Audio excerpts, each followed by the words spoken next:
Kalau kita nggak dengan hati yang terbuka dan pikiran terbuka, hal baru yang Tuhan bisa berikan buat kita bisa nggak terima. Jangankan kita mau taat, terimanya aja enggak. Kita nggak bisa menerima atau menampung hal yang baru daripada Tuhan dengan kantong kulit anggur yang lama yang kita punya. Mindset yang lama, pola yang lama, kebiasaan yang lama, gaya yang lama, metode yang lama. Target Tuhan di dalam kehidupan kita bukan kenyamanan kita, tetapi ketaatan kita. Di dalam kenyamanan tidak ada pertumbuhan. Kalau saudara kejar kenyamanan, maka nggak akan ada pertumbuhan.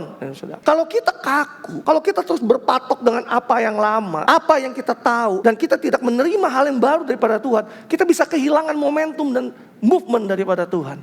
Miss. Kenapa? Karena dia sudah melakukan yang baru, kita masih tetap melakukan yang lama. Ketaatan membuat kita mengerti dan memahami jalan pikiran Tuhan pada akhirnya.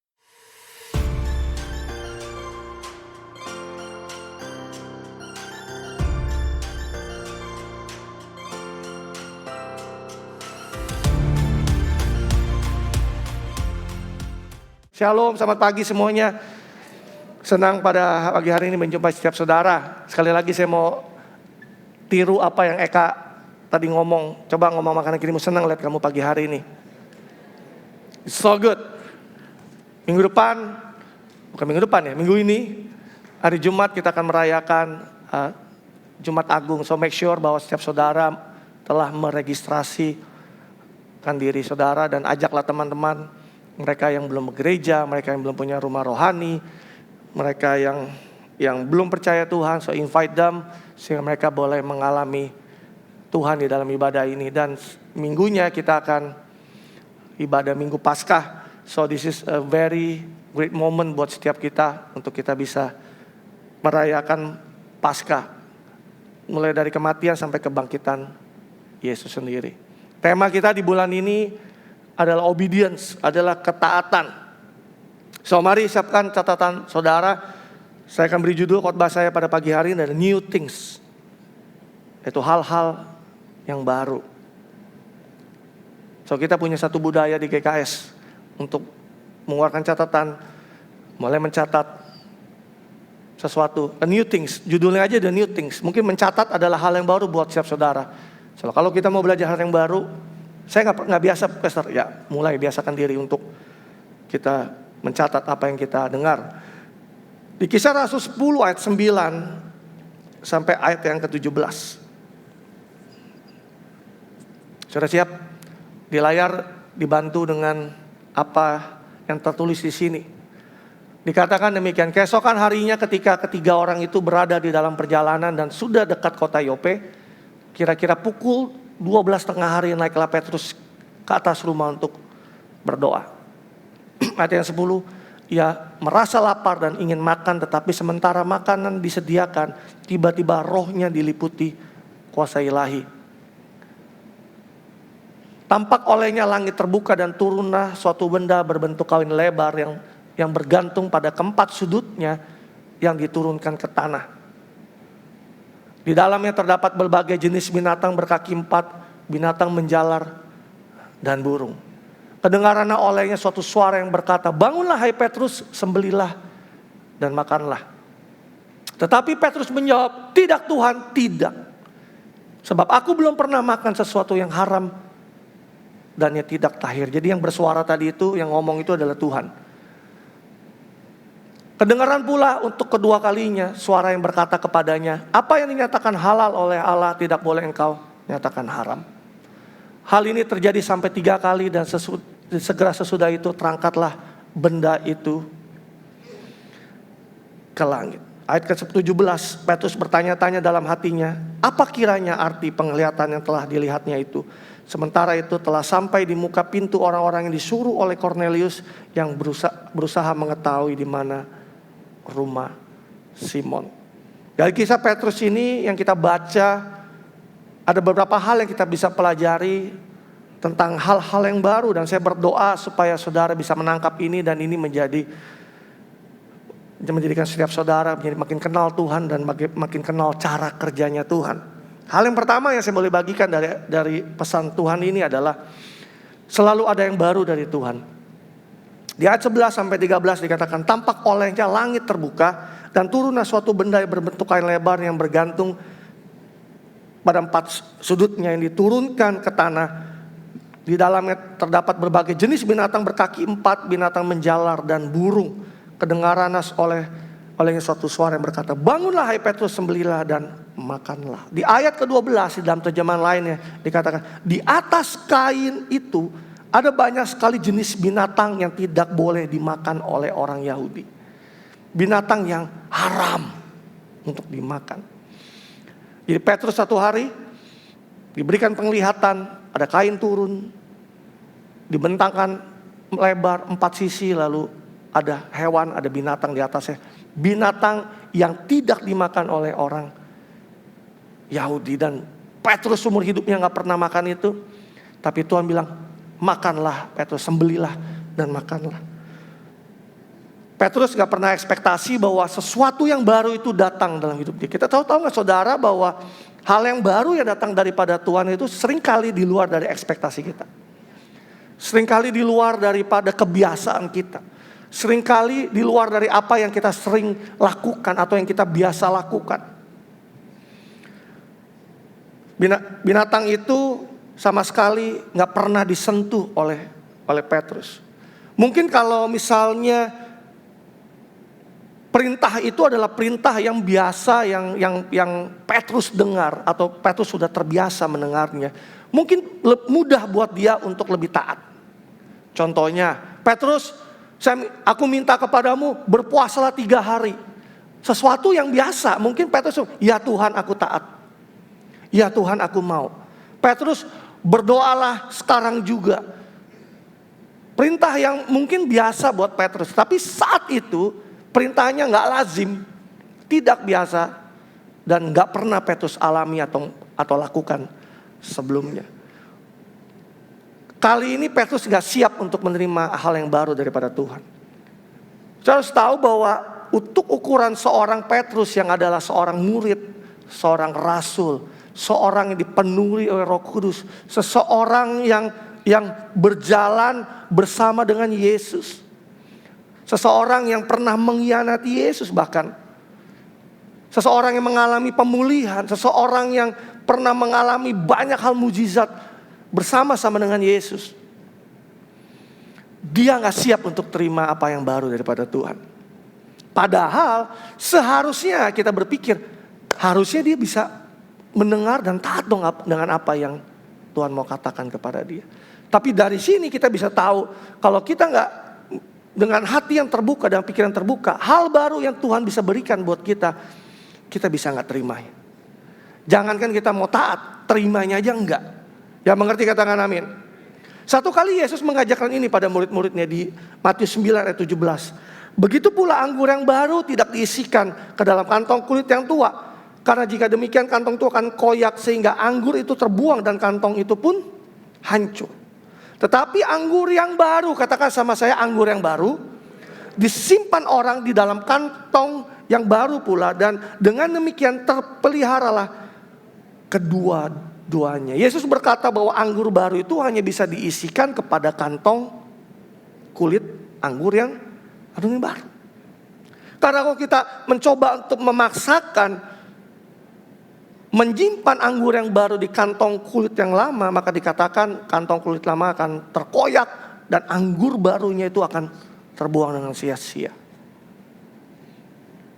Kita gak bisa menampung hal yang baru daripada Tuhan dengan kantong kulit anggur yang lama.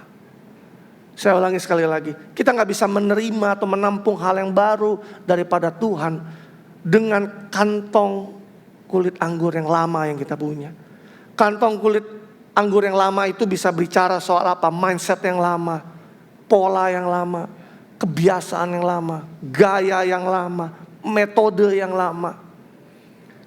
Kita harus tahu bahwa prinsip dan kebenaran Tuhan itu gak pernah berubah dari dahulu, sekarang, sampai selama-lamanya. Tetapi bicara tentang kegerakan Tuhan, cara Tuhan, metode Tuhan, gaya Tuhan, itu bisa berubah dari waktu ke waktu. Yang mengerti katakan amin. Nah, kalau hal baru itu tidak pernah sesuai dengan apa yang referensi atau preferensi apa yang ada dalam pikiran kita, maka cenderung buat kita untuk lebih menahan daripada kita taat melakukannya. Seperti tadi yang saya katakan di dalam Petrus tadi, pada saat dia melihat ada binatang-binatang yang tidak pernah dimakan oleh orang Yahudi, dia gak punya preferensi di dalam pikirannya bahwa yang kayak gini gue gak pernah nih. Aku gak pernah seperti ini, aku gak pernah melakukan yang seperti ini. Tapi Tuhan suruh dia sampai 3 kali. Contoh sederhana gini. Coba pikirkan ini, saudara datang ke ibadah di GKS pada pagi hari ini. Lalu saudara melihat hal yang baru. Saudara merasakan hal yang baru. Saudara melihat format ibadah yang baru. Saudara mendengar dan memuji lagu dan pujian Tuhan dengan lagu yang baru. Seperti tadi lagi lagu ketiga, lagu yang baru. Buat saya juga, saya baru menyanyikan tadi. Khotbahnya beda, gaya ibadahnya beda, orang-orangnya beda. Bermacam-macam pikiran dan perasaan mungkin yang bisa timbul. Tapi saya percaya pada saat saudara datang ke tempat ini, entah itu karena saudara lihat sosial media, saudara Google, atau saudara diajak oleh teman, Tuhan sedang mengerjakan sesuatu yang baru dalam hidup saudara. Sesuatu yang gak ada preferensinya dalam pikiran saudara, bahwa preferensi saya kalau gereja ibadah terus kayak begini. Tapi pada saat saudara di sini, saudara menemukan sesuatu hal yang baru yang tidak sama atau bertolak belakang dengan apa yang saudara pernah tahu selama ini. Kita percaya bahwa gereja bukanlah soal tempat ibadah di mana kita bisa datang setiap hari minggunya, tapi gereja adalah keluarga rohani dan rumah rohani. Setiap gereja punya cara, punya nilai, punya budaya yang berbeda dari gereja lama saudara. Saya nggak tahu saudara dulunya gereja di mana, yang beda. Tapi pada saat saudara ada di dalam gereja ini, saudara mau terima gak sesuatu yang baru? Nilai yang baru, budaya yang baru, values, culture. Bahasanya yang beda, bahasanya aja beda. Bukan maksudnya bahasa Inggris atau bahasa Indonesia, tapi language-nya apa yang kita ucapkan. Hal-hal yang poin-poin yang matters, yang penting di dalam gereja ini mungkin berbeda dengan yang lama. Mungkin sesuatu yang something new dengan setiap saudara.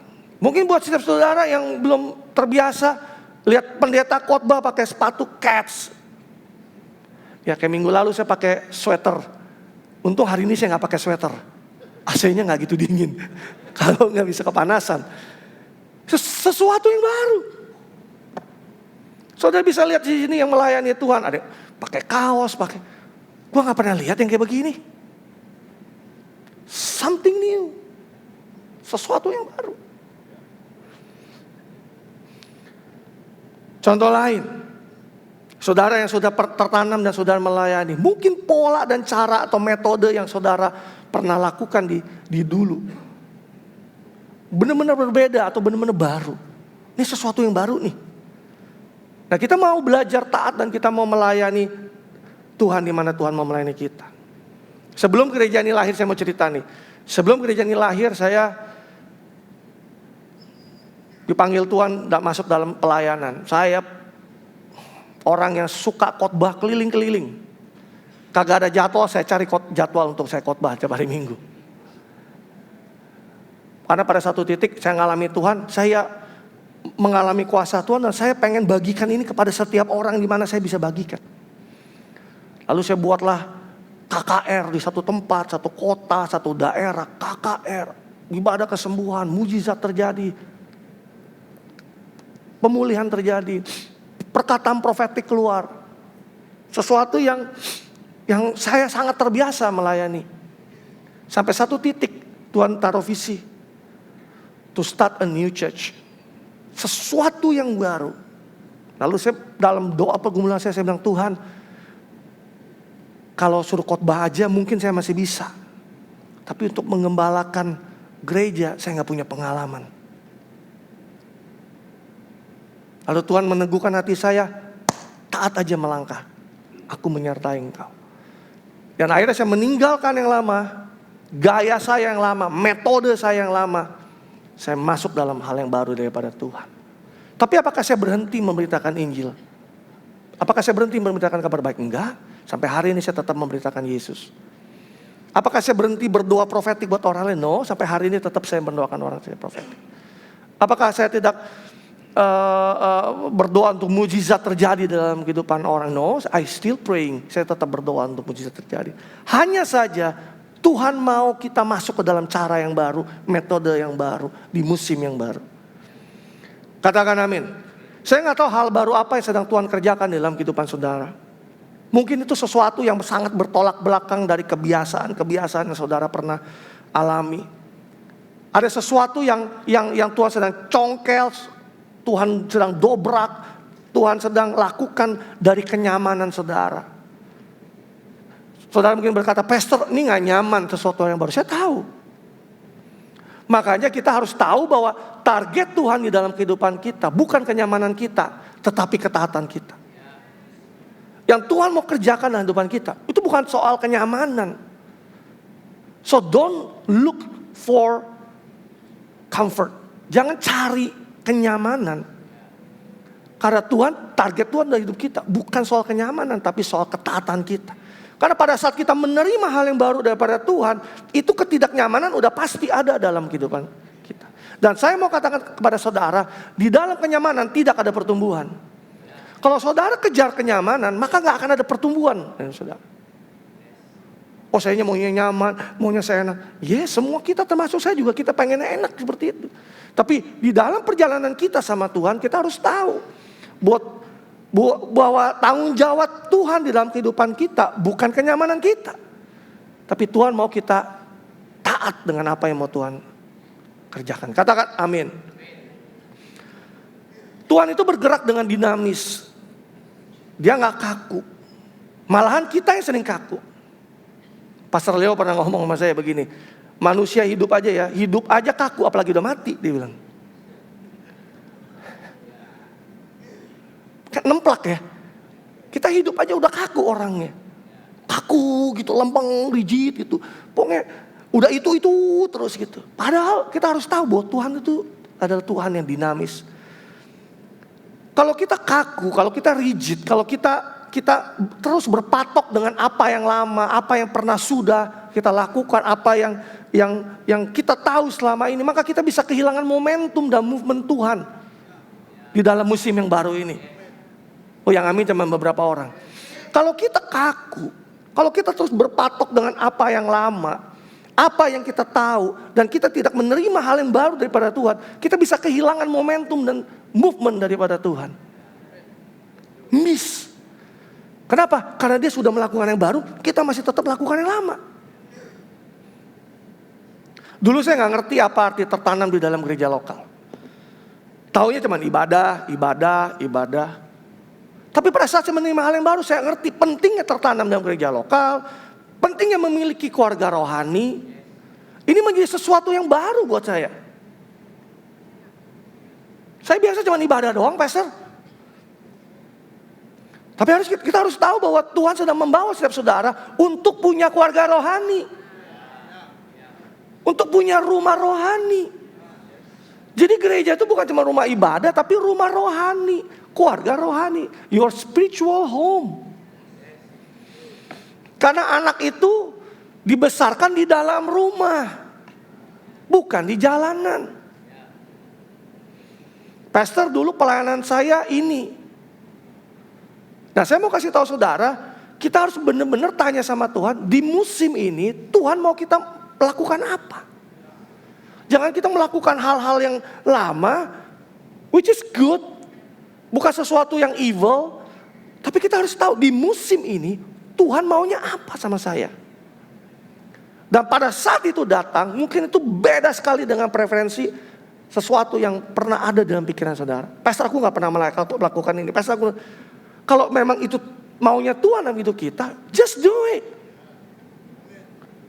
Pastor, dulu saya gak pernah memuridkan orang.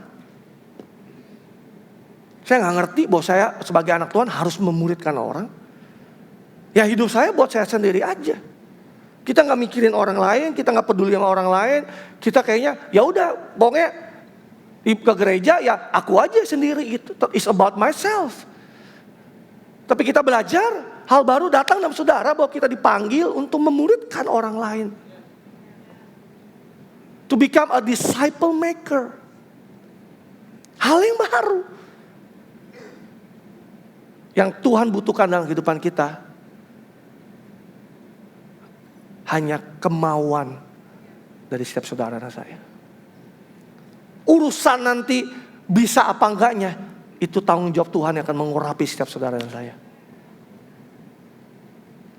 You get the point? Karena Tuhan tidak mencari orang yang hebat, punya pengalaman, orang yang mampu segala. No, buktinya dia pilih 12 muridnya gak punya pengalaman sama sekali di dalam pelayanan. Tapi yang dibutuhkan aja pada saat Yesus berkata, "Come and follow me." Ya Tuhan, aku mau ikuti Engkau. Cukup itu aja, dan Tuhan akan mengurapi dan memperlengkapi setiap saudara. Coba tuh ngomongkan kiri, Tuhan akan memperlengkapi setiap kamu. Yang kedua yang kita bisa pelajari tadi adalah pikiran Tuhan itu berbeda dengan pikiran manusia. Di Yesaya 55 ayat 8 sampai 9 di dalam bahasa Indonesia masa kini dikatakan, Tuhan berkata, pikiranku bukan pikiranmu. Udah jelas tuh. Ini gak perlu pewahyuan atau penggalian lebih dalam, gak usah. Pikiranku bukan pikiranmu, kata Tuhan. Jalanku bukan jalanmu. Setingginya langit di atas bumi, setinggi itulah pikiranku di atas pikiranmu, dan jalanku di atas jalan.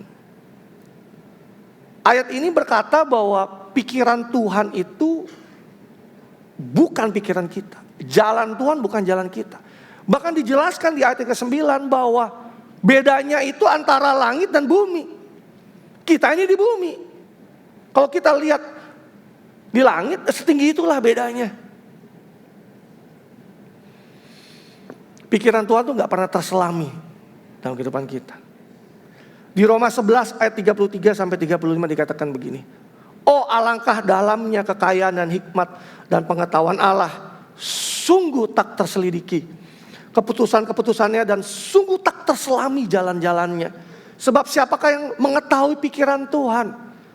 Atau siapakah yang pernah menjadi penasehatnya? Atau siapakah yang pernah memberikan sesuatu kepadanya sehingga ia harus menggantikannya? Jadi dari sini kita tahu siapa yang lebih tahu tentang hidup kita, Tuhan apa kita sendiri? Oh, cuma beberapa orang dari sini.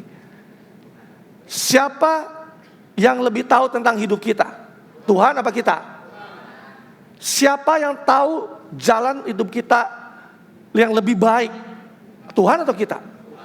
Siapa yang bisa mengenal diri kita lebih lagi? Tuhan apa kita?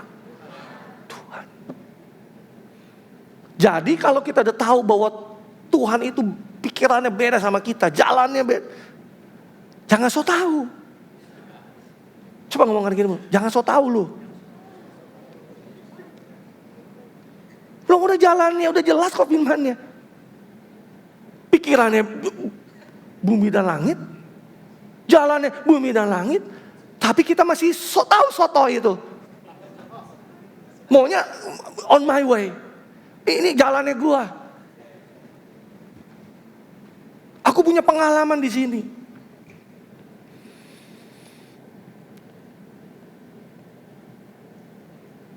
Tuhan mau seperti Petrus, taat aja. Kemarin semalam saya baru lihat di bawah postingan di Instagram dari Pastor Craig Groeschel. Saudara kalau buka IG-nya masih ada tuh. You don't have to understand completely to obey immediately. Kamu tuh gak harus memahami sepenuhnya untuk segera menaatinya. Seringkali ada hal baru datang sama kita. Kita gak perlu mengerti lebih dahulu. Oh, gue mesti ngerti dulu dong Tuhan, baru saya mau melangkah. No, Tuhan gak punya tanggung jawab untuk membuat setiap saudara dan saya ngerti lebih dahulu. Yang Tuhan mau kita lakukan adalah kita taat. Lu jalan aja. Nanti dalam perjalanannya Tuhan akan buat kita jadi mengerti. Di ayat tadi kita baca lanjutannya ya. Ayat 19-20. Ketika Petrus sedang berpikir tentang penglihatan. Jadi Petrus juga mikirin tuh. Ini apa ya? Iki tuh opo. Kok sih Tuhan kasih saya suruh lakukan sesuatu yang saya gak pernah lakukan sebelumnya. Dan saya tolak 3 kali lagi. Hebat gak tuh si Petrus? Yang dia tolak bukan manusia. Tuhan dia tolak sama dia. So tahu ya. Makan Petrus, enggak Tuhan, enggak. Yang gini gue gak pernah makan. Bukan sekali, 3 kali. Kalau Tuhan sayang sih gak ada di ayat tambahannya. Mungkin ayat tambahannya, yang jadi Tuhan gue apa lu? Ngerti gak maksudnya? Yang lebih tahu gue apa lu? Gitu kan. Gak ada di ayat Alkitabnya gak ada. Itu terjemahan Daniel Wirawan mungkin ada itu. Ayat 20, bangunlah, turunlah ke bawah dan berangkatlah bersama-sama dengan mereka. Jangan bimbang sebab aku yang menyuruh mereka kemari. Dan singkat cerita baru Petrus taat, lalu dia pergi dengan orang itu, 3 orang itu, dan pergi ke rumah si Cornelius. Dan singkat cerita Cornelius menceritakan apa yang dialami bersama dengan Tuhan. Lalu di ayat ke-34 dan ayat 35. Lalu mulailah Petrus berbicara, katanya, sesungguhnya aku telah mengerti. Nah kan, telat kan? Bahwa Allah tidak membeda-bedakan orang. Setiap orang dari bangsa manapun yang takut akan dia dan mengamalkan kebenarannya, berkenan kepadanya. Kita tahu Cornelius bukan orang Yahudi. Tapi Allah mengasihi semua orang. Petrus baru ngeh. Gue baru ngeh sekarang, kenapa nih? Apa arti penglihatan itu? Gue gak boleh membeda-bedakan. Gue gak boleh menolak-nolak. Kalau Tuhan suruh terima, gue mesti terima dong. Sesuatu yang di luar nalarnya, yang gak pernah ada terpikir dalam pikirannya. There is something new. Tapi dia, gue sekarang ngerti kenapa. Yang Tuhan mau kita lakukan adalah bukan kita ngerti lebih dahulu. Seringkali pada saat Tuhan suruh, kita taat melakukannya. Ngertinya belakangan Tuhan kasih tahu. You get the point? Ketaatan membuat kita mengerti dan memahami jalan pikiran Tuhan pada akhirnya. Katakan amin.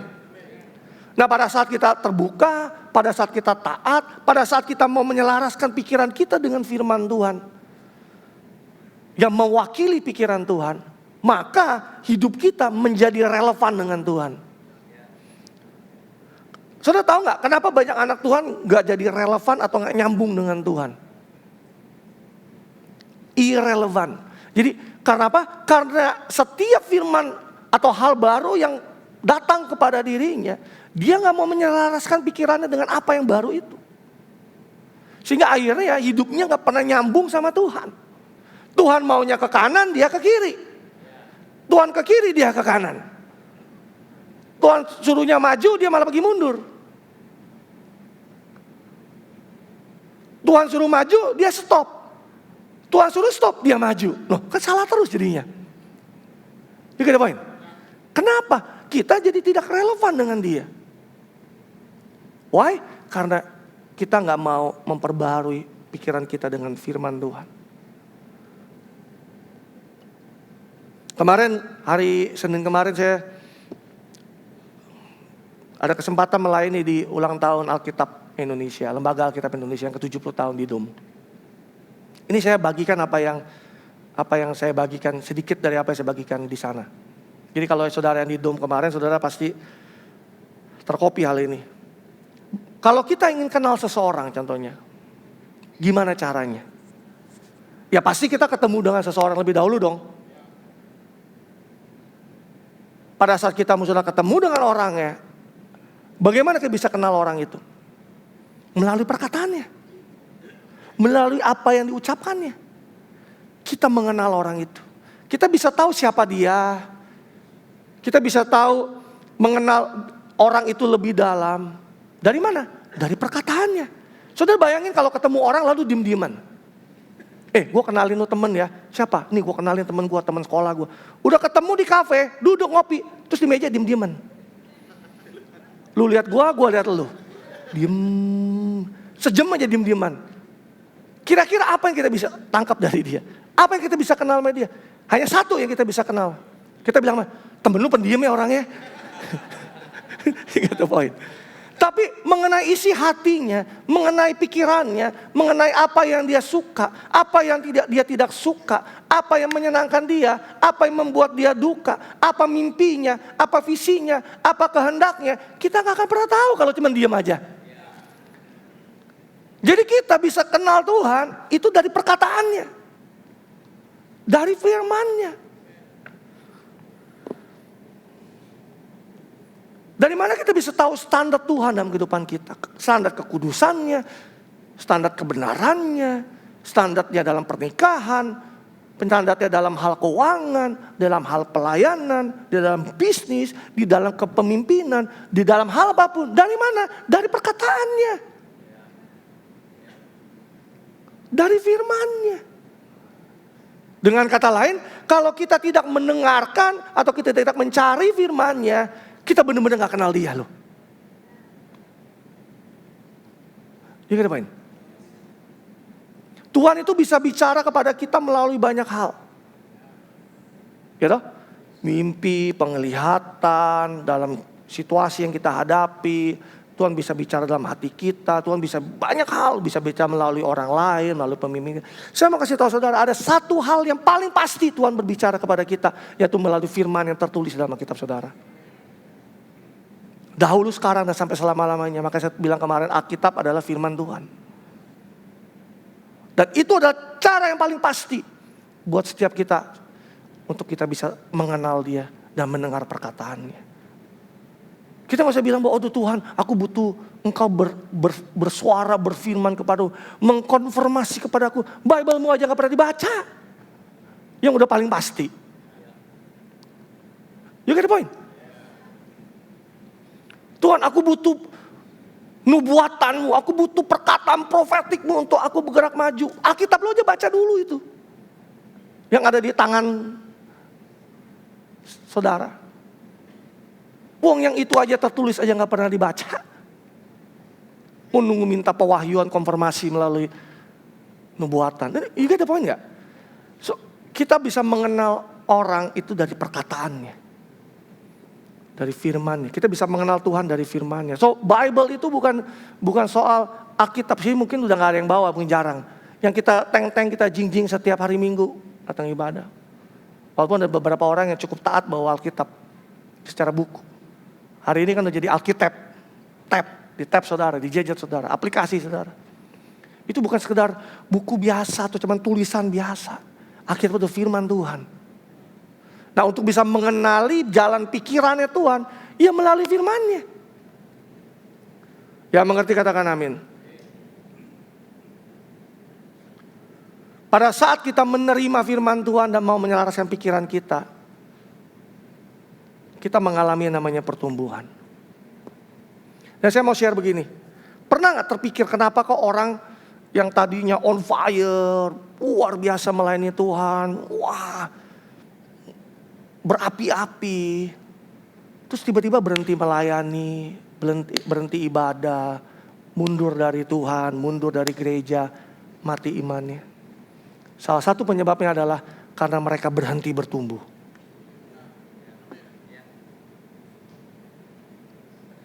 Kalau kita sebagai anak Tuhan, we stop growing, tanda-tanda, gak lama lagi lu hilang dari gereja pasti. Lu menjauh dari Tuhan. Why? Because we stop growing. Apa yang membuat setiap kita terus bertumbuh? Itu pada saat kita menerima hal yang baru dari Tuhan. Kita menerima pewahyuan yang baru. Kita menerima kebenaran firman Tuhan yang boleh menyelaraskan pikiran kita. Pada saat kita menerimanya, itu kita akan menjadi orang-orang yang mengalami pertumbuhan. Katakan amin. Ibrani 5 ayat 13-14 dikatakan demikian. Sebab barang siapa masih memerlukan susu, ia tidak memahami ajaran tentang kebenaran. Sebab ia adalah anak kecil. Tetapi makanan keras adalah untuk orang-orang dewasa yang karena mempunyai panca indera yang terlatih untuk membedakan yang baik daripada yang jahat. Susu itu identik dengan bayi rohani. Di dalam terjemahan lainnya dikatakan spiritual infant. Bayi rohani. Makanan keras atau makanan solid di dalam terjemahan lainnya itu diperuntukkan oleh orang-orang yang dewasa secara rohani. Jadi untuk menerima makanan yang solid buat seorang bayi itu adalah hal yang baru. Betul? Saudara kalau udah punya anak, waktu saudara masih infant minum susu, sampai satu titik kita harus ajarin dia untuk kasih makanan-makanan yang lebih keras. Solid food. Betul gak betul? Saudara harus masakin whatever, bubur lah, apalah. Saudara akan kasih makanan supaya dia bisa makan makanan yang keras. Saudara bayangkan kalau ada bayi yang saudara kasih susu sampai dia 17 tahun, 17, sampai dia umur 21, minumnya susu terus setiap hari. Kira-kira apa yang terjadi? Abnormal pasti.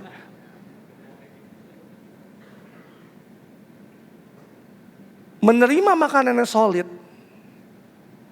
itulah hal yang baru buat seorang bayi rohani.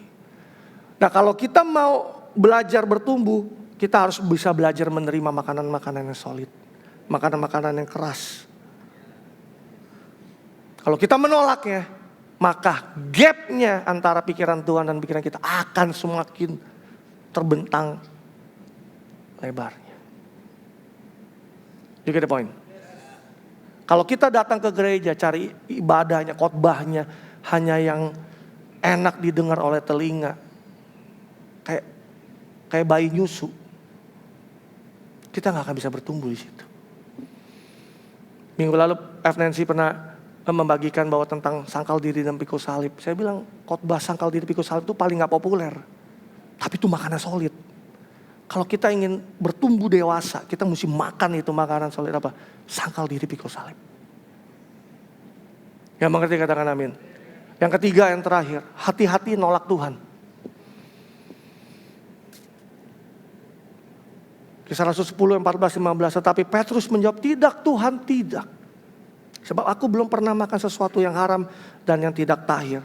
Kedengaran pula untuk kedua kalinya suara yang berkata kepadanya, apa yang dinyatakan halal oleh Allah tidak boleh engkau nyatakan haram. Pilihan hidup kita ini didasari dari apa yang ada dalam pikiran kita dan apa yang kita percayai. Kalau Tuhan bilang halal, jangan lu bilang haram. Kalau Tuhan bilang go, jangan bilang enggak Tuhan, nanti dulu. Minggu lalu ingat ya, saya bagikan di akhir khotbah tentang ratapan 3 ayat 19. Saya mau singgung sedikit karena kemarin minggu lalu waktu saya singkat. Jadi saya mau singgung sedikit di ratapan 3 ayat 19 sampai ayat yang ke-23. Saya geser dulu ke situ sebentar. Di ratapan 3 ayat 19 di dalam bahasa Indonesia masih ini dikatakan, memikirkan pengembaraan dan kemalanganku bagaikan makan racun yang pahit. Ingat ya minggu lalu ya. Kalau kita mikirin kemalangan kita, masalah kita, mikirin beban hidup kita, bagaikan makan racun yang pahit, Alkitab katakan. Jadi makan racun tuh. Terus menerus hal itu kupikirkan sehingga batinku tertekan. Jadi makin kita pikirin, makin kita depresi. Makin kita pikirin masalahnya, makin kita tertekan. Ayat 21, meskipun begitu harapanku bangkit kembali. Ketika apa? Ketika aku mengingat hal ini. Mengingat apa? Ayat selanjutnya. Kasih Tuhan kekal abadi, rahmatnya tidak pernah habis. Selalu baru setiap pagi. Sungguh Tuhan setia sekali. Di dalam terjemahan dikatakan tak berkesudahan kasih setia Tuhan. Tidak ada habis-habisnya rahmatnya. Selalu baru setiap pagi. Pada saat kita mengingat itu kasih setia Tuhan selalu baru setiap pagi. Itu memberikan pengharapan buat setiap saudara dan saya. Tapi pada saat kita merenungkan masalah yang kita hadapi, membuat jiwa kita tertekan, kita makin depresi, makan racun pahit. Firman Tuhan katakan. Tapi kalau kita men-set pikiran kita, oke, masalahnya ada, tantangannya ada, tapi aku men-set pikiran saya, pikiran aku untuk memikirkan bahwa tiada berkesudahan kasih setia Tuhan. Tiada habis-habisnya rahmatnya, selalu baru setiap pagi. Itu memberikan pengharapan buat setiap saudara dan saya. Katakan amin. Beberapa hari lalu ada seorang pemimpin, saya ketemu, saya ngobrol, dia cerita. Dia berjumpa dengan seorang anak. Dia cerita begini, dia bilang kepada leader ini yang saya jumpai. Dia bilang bahwa satu kali mamanya masakin sup buat dia. Lalu anak ini, makan nih supnya mama udah buatin. Lalu anak ini, dia bilang, wah aku gak sempat, aku mau pergi. Aku udah mau janjian sama teman-teman. Jadi dia pergi meninggalkan ibunya dan sup yang sudah dibuatnya. Hari kedua dilakukan yang sama. Mamanya menawarkan sup sama dia. Tapi dia masih terlalu sibuk dengan teman-temannya. Gak bisa mam, aku harus pergi, aku banyak urusan. Hari yang ketiga sama juga. Mama juga menawarkan sup. Anaknya juga menolak dan mengabaikan supnya itu dan mamanya. Hari yang keempat, mamanya menawarkan sup lagi. Dan baru anaknya sadar bahwa, iya ya, gue udah 3 hari terakhir ini mama suruh saya makan sup, minum sup. Lalu dia sadar, lalu dia duduk, dia makan. Sambil dia makan supnya, lalu anak ini tanya sama mamanya, "Mah, sup ini sup yang 3 hari yang lalu ya?" Lalu mamanya bilang, "Enggak, supnya sup yang baru. Dari hari pertama sampai sekarang hari keempat, setiap kali kamu menolaknya, mama selalu buat sup yang baru setiap hari." Dan anak itu tersentuh, dan anak itu nangis. Dia pikir itu sup yang disimpan di kulkas, selalu dikeluarin, diangetnya. Enggak, mamanya bikin sup yang baru selalu buat anaknya. Sekalipun anaknya menolak sup itu. Langsung pada saat saya mendengar itu, langsung saya teringat bahwa rahmatnya selalu baru setiap pagi dalam hidup saudara dan saya. Sekalipun saudara menolaknya. Enggak pernah basi. Enggak pernah kasih yang kemarin. Selalu yang baru. Rahmatnya itu bicara tentang apa? Kebaikannya, kemurahannya, belas kasihannya. Itu Tuhan sediakan buat setiap saudara dan saya baru setiap pagi. Sekalipun saudara menolaknya. Baru sekian lama saudara datang, "Tuhan aku mau." Tuhan bilang, "Aku kasih yang baru, bukan yang bekas." Here the point. Pastor, gimana caranya saya bisa tahu bahwa saya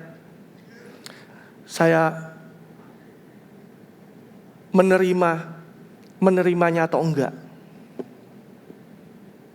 Saya mau katakan kepada saudara, kalau kita nggak menjadikan Tuhan yang nomor 1 dalam kehidupan kita, kalau kita nggak pernah sadar bahwa segala sesuatu dalam hidup kita itu datangnya daripada Tuhan, kalau kita tidak pernah teringat bahwa kita bisa hidup hari ini itu semua karena kemurahan, kebaikan, dan kasih karunia Tuhan dalam kehidupan kita, kita sebenarnya sedang menolak sup yang dibuat oleh Bapa kita. You get the point? Kita tolak itu. Pada saat kita tolak itu, saya mau katakan sama saudara, sombong banget lu.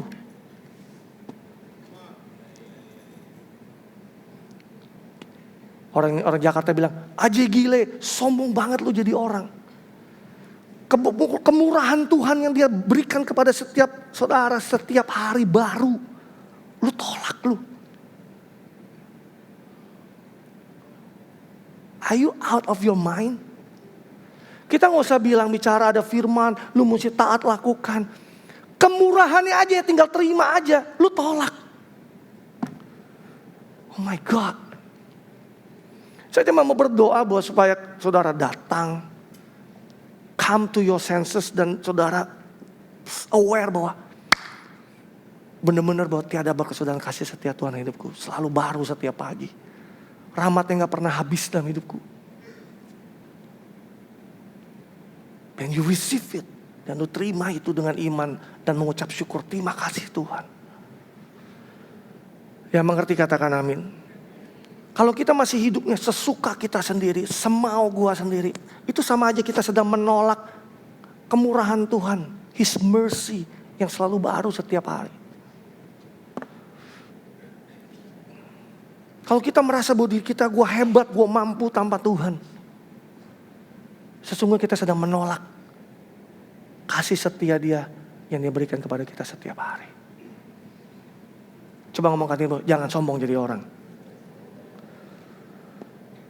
Kesimpulannya, sudah belajar sesuatu pagi hari ini?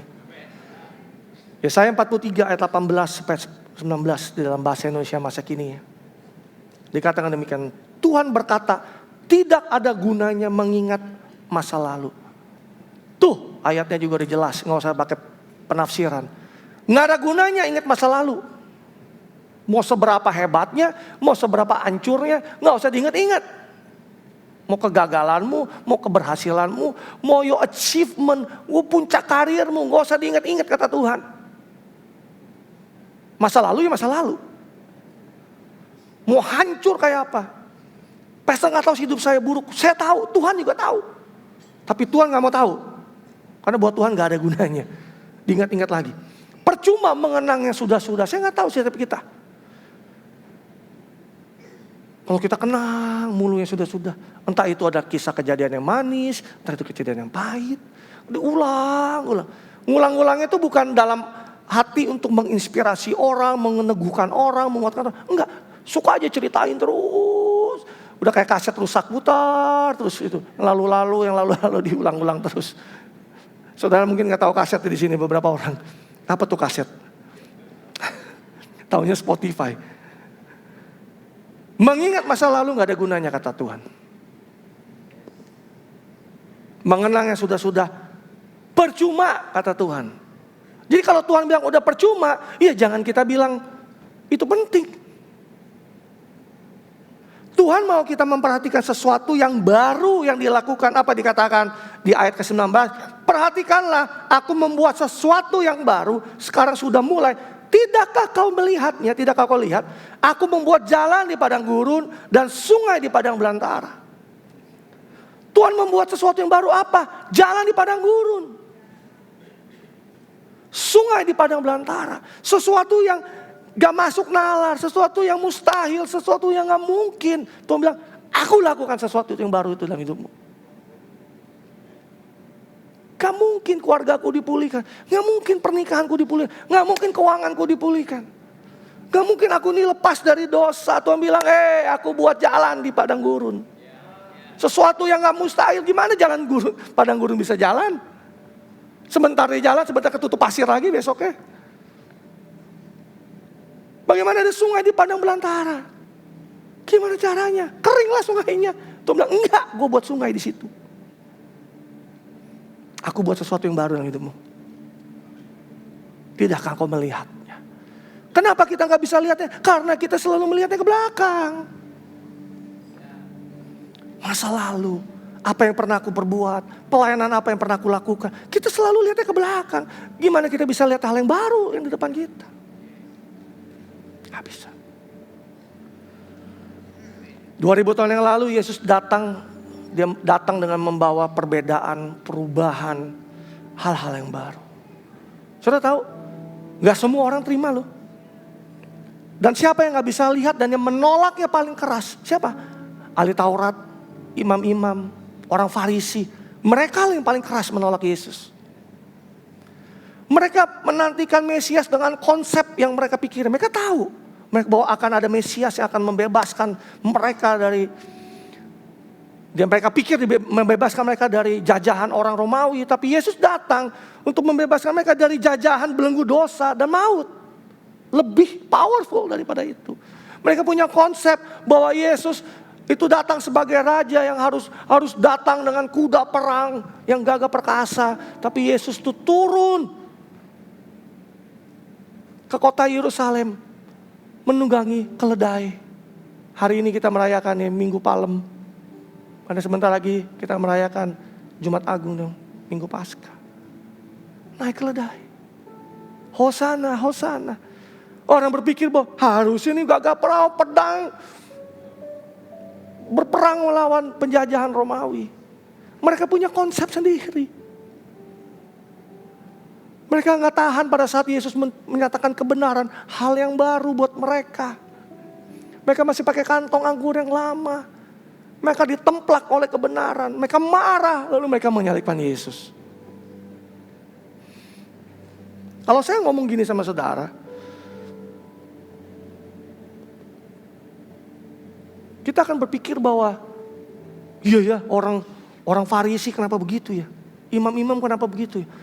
Ahli Taurat kayak gitu ya? Saya mau kasih tahu saudara. Kalau kita juga menolak hal yang baru datang daripada Tuhan. Kita bisa jadi orang Farisi yang baru, ahli Taurat yang baru, imam-imam kepala yang baru yang menyalib Yesus loh. Dulu mereka punya konsep penebusan dosa harus dilakukan dengan mengorbankan hewan atau binatang. Tapi Yesus datang sebagai anak domba Allah. Ini aku yang berkorban buat kamu untuk menebus hidupmu, mengampuni hidupmu. Dulu orang punya konsep, mereka punya konsep beribadah harus imam yang masuk ke ruang Maha Kudus.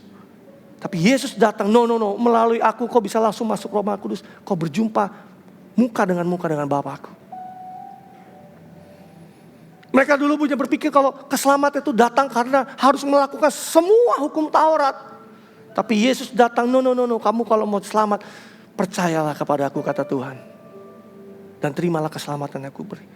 Sesuatu yang lama yang dia punya, Yesus datang dengan sesuatu yang baru. Mereka menolaknya.